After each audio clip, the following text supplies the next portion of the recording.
Doctor साहब, मैं आपकी बात काट रही हूँ, तो आप इनको एलेबोरेट कर सकते हैं कि टेस्ट कौन कौन से हैं?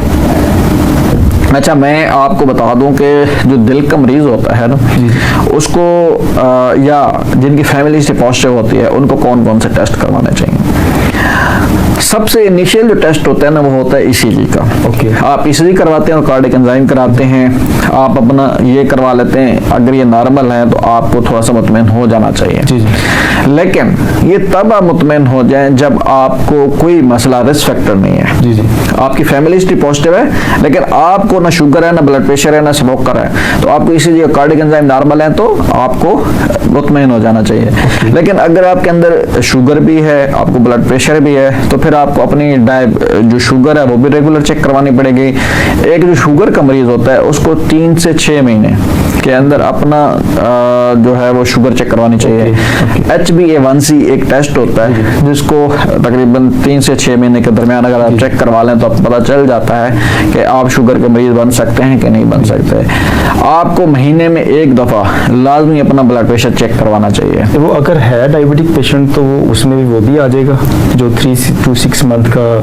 हाँ, अगर आप देखो ना, अगर आप शुगर के मरीज पहले नहीं थे, लेकिन 3 महीने में आपने कुछ, आपकी लाइफस्टाइल ऐसा रहा है कि आपको हो सकता है, मतलब चांस हो सकते हैं जैसे आपने कुछ डाइट ऐसी ली हो या आपकी फिजिकल एक्टिविटी कम रही हो, तो आपको वो पता चल जाएगा। और 3 महीने के अंदर शुगर को इतनी ज्यादा नहीं हो जाती। अगर किसी को प्रीवियस शुगर नहीं है ना, तो 3 महीने के अंदर उसको शुगर इतनी हाई नहीं हो जाएगी, और आपकी शुगर फिर हाई ज्यादा नहीं होगी, तो आप अपने लाइफस्टाइल मॉडिफिकेशन से ही दवाओं के बगैर अपनी शुगर को कंट्रोल कर सकते हैं। शुगर का टेस्ट, फिर ब्लड प्रेशर हर महीने चेक करवाना चाहिए। अगर आपकी स्मोकिंग की हिस्ट्री है या आप स्मोकर हैं तो आपको अपनी स्मोकिंग कम कर देनी चाहिए या ख़त्म कर देनी चाहिए। तो ये वो फिर आप इनिशियल जो कौन सा टेस्ट दिल के मरीज को करवाने चाहिए।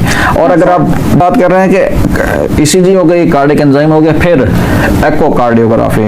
एकोकार्डियोग्राफी को हम बिल्कुल सिंपल अल्फाज में कह सकते हैं कि ये दिल का अल्ट्रासाउंड है।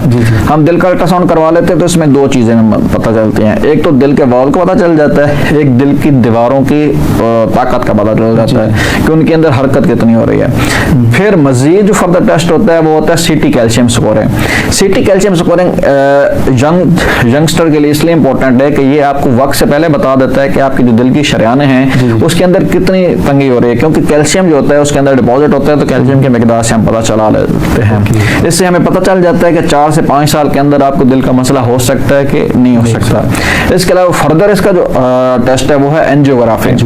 एंजियोग्राफी ये लास्ट एक किस्म का रिजल्ट होता है कि आपको जब एंजियोग्राफी करते हैं तो ये दिल की शरियानों के अंदर जाके देख लेते हैं कि कितनी तंगी हुई है, 10, 20, 50, 70। तो वो वहाँ से फिर आगे एंजियो, अगर तंगी होगी तो वो स्टंट भी डाल सकते हैं जिसको एंजियोप्लास्टी कहते हैं, और वो बाईपास ऑपरेशन की तरफ भी जा सकते हैं। तो ये वो इनिशियल टेस्ट, ये वो सारे टेस्ट हैं जिससे आपका दिल की मर्ज की तशखीस हो सकती है और आप अपनी ज़िंदगी को बेहतर तरीके से गुजार सकते हैं। आप अपनी लाइफस्टाइल मॉडिफिकेशन कर सकते हैं।